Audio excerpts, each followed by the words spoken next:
चाहे कितने ही सगे क्यों ना हो, इन तीन लोगों पे कभी भरोसा मत करना, नहीं तो बहुत बुरे पछताओगे। एक हत्यारन रानी की कहानी। दोस्तों, आज की कहानी बहुत ही ज्ञानवर्धक है और रोचक भी है। इसे सुनकर आपको बड़ा आनंद आएगा। आपसे निवेदन है, कहानी को पूरा अवश्य सुने। दोस्तों, किसी नगर में एक चोर रहता था। वह छोटी मोटी चोरी करके अपने परिवार का पालन पोषण करता था, लेकिन उन छोटी मोटी चोरियों से उसके परिवार का गुजारा नहीं हो पा रहा था। एक दिन उसने सोचा, पाप तो पाप होता है, चाहे छोटा करो या बड़ा पाप, सजा तो सबकी एक ही मिलती है। इन छोटी मोटी चोरियों से मेरे परिवार का गुजारा भी नहीं हो पा रहा है, क्यों ना मैं बड़ी चोरी करूं। चोरी तो चोरी होती है, चाहे छोटी हो या बड़ी, पकड़े जाने पर सजा तो सबकी एक ही मिलेगी। इसलिए क्यों ना मैं कोई बड़ा हाथ मारूं। यही सब मन में विचार करके कि क्यों ना राजा के खजाने पर डाका डाला जाए, जिससे बहुत बड़ा धन हमारे लिए प्राप्त होगा और हमारे परिवार की गुजर बसर भी अच्छी होगी। यही सब सोच करके उसने राजा के महल में डाका डालने की सोची और वह किसी तरह से राजा के महल में प्रवेश कर गया। राजा के कोष में पहरेदार बड़ी सख्ती से वहां पहरा दे रहे थे। चोर ने सोचा कि इन पहरेदारों की आंख में धूल झोंकना बड़ा ही कठिन है। ये इतनी सख्ती से पहरा दे रहे हैं, इन्हें धोखा देना कोई आसान बात नहीं है। फिर उसने सोचा कि चलो, जब महल में आया हूं तो कोई ना कोई उपाय जरूर करूंगा। उसके मन में विचार आया कि इस वक्त राजा अपने कक्ष में सो रहा होगा और वह अपनी पोशाक उतार कर सोता होगा।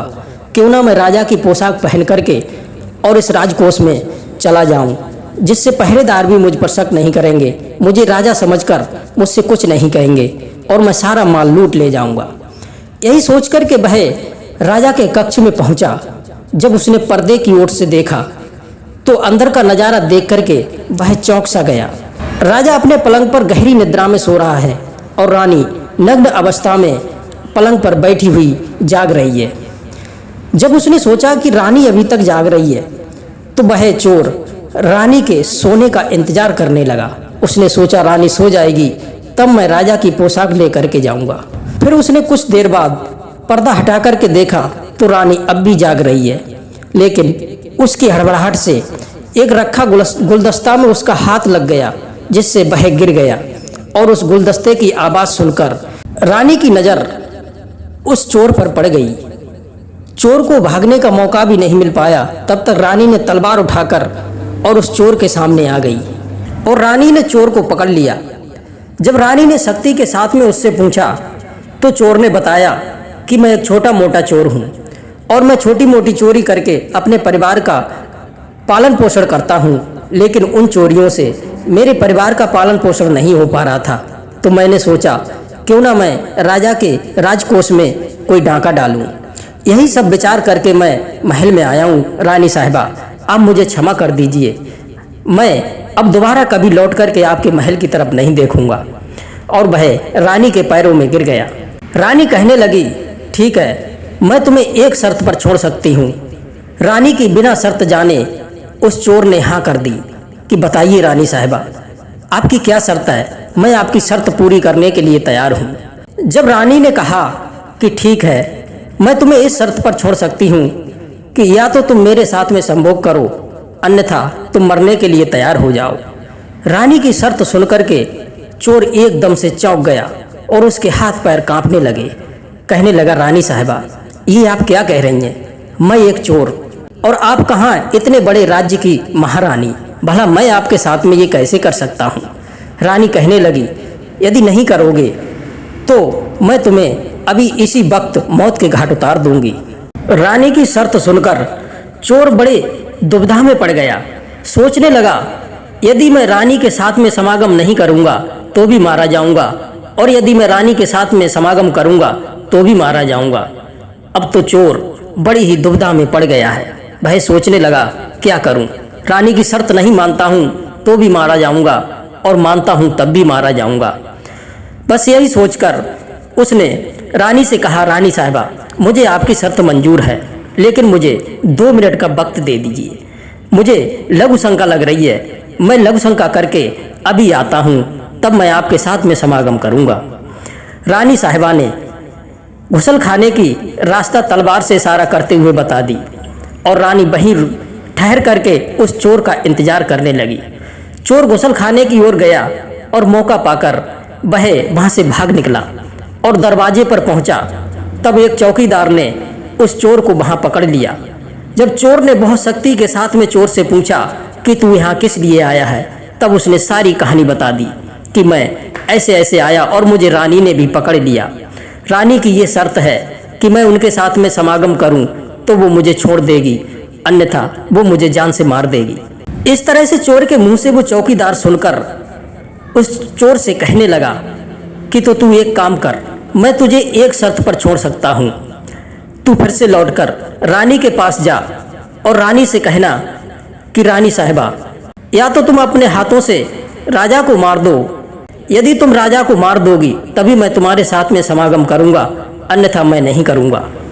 दोस्तों, अब तो चोर और भी ज़्यादा दुविधा में पड़ गया। हाँ, उसके हाथ पैर फूल गए। सोचने लगा ये क्या हुआ, आगे खाई पीछे गड्ढा। चोर की वो हालत हो गई जैसे सांप के मुंह में छछूंदर। चोर सोचने लगा अब तो मैं मारा ही जाऊंगा, अब बचने का कोई रास्ता नहीं है। वह घबराते हुए फिर से रानी के पास में पहुंचा और रानी से कहने लगा, महारानी, मैं आपकी शर्त मानने के लिए तैयार हूं, लेकिन मेरी भी एक शर्त है।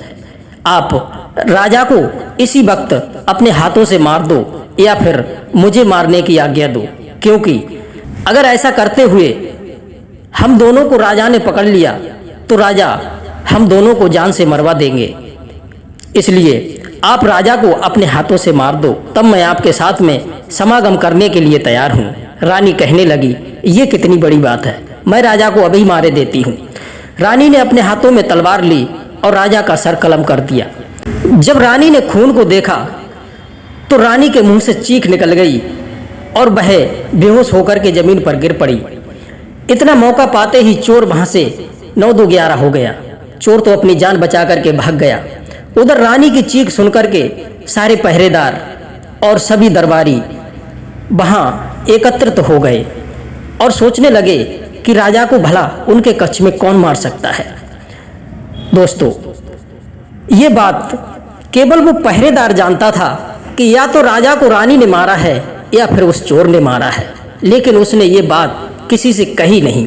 अब राजा के अंतिम संस्कार की तैयारी करने लगे सभी लोग। राजा की चिता बनाई। दोस्तों, इधर रानी ने घोषणा करवाई कि वह राजा के साथ में सती होना चाहती है। रानी के सती होने की बात सुनकर के किसी ने और भी कोई संदेह नहीं किया कि रानी भी राजा को मार सकती है, क्योंकि वह तो राजा के साथ में सती होना चाहती है। दोस्तों, उधर राजा की चिता तैयार की गई और रानी उस चिता पर जाकर बैठ गई। राजा के सभी कर्मचारी लकड़ी लेकर के चिता पर रखते और उन्हें नमन करके वापस लौट आते थे। एक एक करके सभी लोग उस चिता पर लकड़ी रखते गए। सबसे बाद में वही पहरेदार उस चिता पर लकड़ी रखने के लिए गया था जिसे इस रहस्य के बारे में मालूम था। उसने लकड़ी रखते हुए रानी के कान में चुपके से कहा कि रानी साहिबा, आप तो सती हो जाएंगी, पर ये बताइए कि राजा को आपने मारा या फिर उस चोर ने। पहरेदार की बात सुनकर रानी एकदम चौंक गई। सोचने लगी इसका मतलब इसको ये रहस्य मालूम है। तो वह पहरेदार से कहने लगी, अगर तू इस बात का रहस्य जानना चाहता है तो हमारे राज्य की सीमा के बाहर एक झोपड़ी है जंगल में, वहाँ कुटिया में एक बूढ़ी माता रहती हैं। वो बूढ़ी माता आपको इस रहस्य के बारे में सब कुछ बता देगी। दोस्तों, चिता में आग लगा दी गई। रानी तो राजा के साथ में सती हो गई।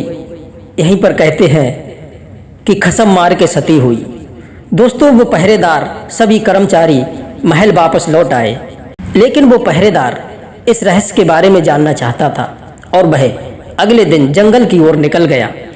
चलते चलते वह उस बूढ़ी माता की झोपड़ी पर पहुंच गया और बूढ़ी माता से उसने कहा कि हे माता, मैं इस राज के बारे में जानना चाहता हूँ कि राजा को रानी ने मारा या किसी और ने मारा। तो वह बूढ़ी माता कहने लगी कि अगर इस रहस्य का राज जानना चाहते हो तो आओ मेरे साथ। वह अपनी कुटिया से बाहर निकली और उसने एक बकरे की ओर इशारा करते हुए कहा कि उस बकरा को देख रहे हो, उस बकरे की आप गर्दन काट दो और उसका सिर उड़ने लगेगा, तुम उसके कान पकड़ के लटक जाना, जहां भी ये सिर तुम्हें ले जाए आप वहीं पहुंच जाना, तुम्हें अपने सवाल का जवाब मिल जाएगा। दोस्तों, पहरेदार ने ऐसा ही किया। उस बकरे का सर काटा और सर उड़ने लगा और वह उसके कान पकड़ के लटक गया। उड़ते उड़ते वो बकरे का सर एक भयानक जंगल में जाकर के पहुंचा और एक गुफा के सामने जाकर के उतर गया। उस गुफा में एक राक्षस अपनी बेटी के साथ में रहता था। उस समय राक्षस कहीं बाहर गया हुआ था और केवल उस गुफा में उसकी बेटी ही थी। तो वह राक्षसी को किसी मानस की गंध आई और वह उस गुफा से बाहर निकली तो उसने उस पहरेदार को देखा जिसकी सूरत पर वो मोहित हो गई। उसने अपने रूप को बदला और एक सुंदर स्त्री का रूप बना करके उस पहरेदार के सामने पहुंच गई। पहरेदार ने जब उस स्त्री को देखा तो वो भी उस पर मोहित हो गया। उसे देख करके उसके मन में काम वासना जाग उठी। दोस्तों, वो राक्षसी उस पहरेदार को अपनी गुफा के अंदर ले गई। जब वो राक्षस आता था तो उसके लिए वो राक्षसी मच्छर, मक्खी या कोई पक्षी बना करके उसको छिपा देती थी और जब वह राक्षस गुफा से बाहर चला जाता तो फिर से उसको मनुष्य बना लेती थी। इसी तरह से काफी दिन बीत गए। उस राक्षसी के पास में रहते रहते उस चौकीदार को मन भर गया और एक दिन उसे अपने परिवार की याद आई। वह सोचने लगा कि कहाँ मैं इस गुफा में रात दिन बंद रहता हूँ, क्यों ना मुझे अपने वतन के लिए चलना चाहिए। दोस्तों, यही बात सोच करके वह पहरेदार एक दिन उस राक्षसी की नज़र बचाकर और वहाँ से भाग निकला। भागते भागते वह अपने राज्य में आ गया और अपने परिवार में पहुँच गया। अपने बीवी बच्चों से मिलकर बड़ा प्रसन्न हुआ। फिर वह अपने बच्चों के साथ में रहने लगा। अपने बच्चों के साथ रहते रहते उसे काफ़ी वक्त बीत गया। एक दिन उसे उस सुंदर राक्षसी की याद आई और वह उसकी यादों में खोया हुआ रहने लगा। सोचने लगा कि वो इतनी सुंदर युवती, मैं कहाँ उसे छोड़ करके चला आया। अब तो वह उससे मिलने के लिए बड़ा बेचैन होने लगा। एक दिन फिर से वह उस राक्षसी से मिलने के लिए जंगल की ओर निकल गया। काफ़ी ढूंढने के बाद उसे रास्ता नहीं मिला। फिर उसने सोचा कि क्यों ना मैं उसी बूढ़ी माता के पास जाऊं जिसने मुझे पहले वहां पहुंचाया था। दोस्तों, इस तरह से वह उस बूढ़ी माता के पास में पहुंच गया और बूढ़ी माता से कहने लगा कि हे माता, जिस तरह मुझे आपने पहले पहुंचाया था उसी स्थान पर मुझे फिर पहुंचा दीजिए। तो वह बूढ़ी स्त्री कहने लगी कि हे बेटा, इस काम को करने के लिए एक बलि देनी पड़ती है। पहले तो आपने बकरे की बलि दी थी और अब इस बार तुम्हें अपने बेटे की बलि देनी होगी, तभी तुम उस स्थान पर पहुंच सकते हो। दोस्तों, काम में अंधा वो चौकीदार अपने बेटे को ले आया और उस बूढ़ी माता से कहने लगा कि लो, मैं अपने बेटे को ले आया। तो उसने कहा कि ठीक है, इसकी बलि दो। जैसे ही वह चौकीदार अपने हाथ में तलवार लेकर अपने बेटे का सर काटने वाला था, तभी बूढ़ी माता ने उसकी तलवार को पकड़ लिया। बूढ़ी माता कहने लगी, ठहरो, तुम्हारे सवाल का यही जवाब है। उस राजा को न रानी ने मारा न चोर ने, राजा को मारा था हवस ने। जिस तरह काम वासना में अंधे होकर तुम अपने बेटे के लिए मारने को तैयार हो, उसी तरह रानी भी काम वासना में अंधी होकर और उसने राजा को मार दिया। इस हवस के वशीभूत होकर के मनुष्य अंधा हो जाता है और उसे सब कुछ दिखना बंद हो जाता है। जिस तरह कौवा रात में अंधा होता है, उल्लू दिन में अंधा होता है, लेकिन कामी पुरुष रात और दिन अंधा रहता है। कामी पुरुष काम में अंधा होकर के वह निंदनीय से निंदनीय कार्य करने के लिए तैयार हो जाता है। दोस्तों, लोभ में भी अंधा होकर के मनुष्य सब कुछ भूल जाता है और क्रोधी पुरुष भी क्रोध में अंधा होकर के वो सब कर डालता है जो उसके लिए जीवन भर पछताना पड़ता है। इसलिए मित्रों, इन तीन लोगों से हमेशा बच के रहना, चाहे कितने ही सगे क्यों ना हो। एक तो होता है काम में अंधा, दूसरा होता है लोभ में अंधा और तीसरा होता है क्रोध में अंधा। ये तीनों लोग बुद्धि विवेक से बिल्कुल शून्य हो जाते हैं। इन्हें अच्छा बुरा कुछ नहीं दिखता है। दोस्तों, जो काम में अंधा होता है वह अपने परिवार का विनाश अपनी खुली आंखों से देख सकता है। वह अपने सगे संबंधियों का विनाश अपनी आंखों से देख सकता है और वह किसी भी हालत में किसी भी बंधन में पड़ने के लिए तैयार हो जाता है। इसलिए दोस्तों, ऐसे लोगों पर कभी भरोसा मत करना, नहीं तो आपके पास सिवाय पछताने के और कुछ नहीं बचेगा। दोस्तों, मैं उम्मीद करता हूँ आपको ये कहानी जरूर पसंद आई होगी, तो कहानी को लाइक और शेयर अवश्य करें। आप सभी दर्शकों का बहुत बहुत धन्यवाद। जय श्री कृष्णा, जय श्री राधे।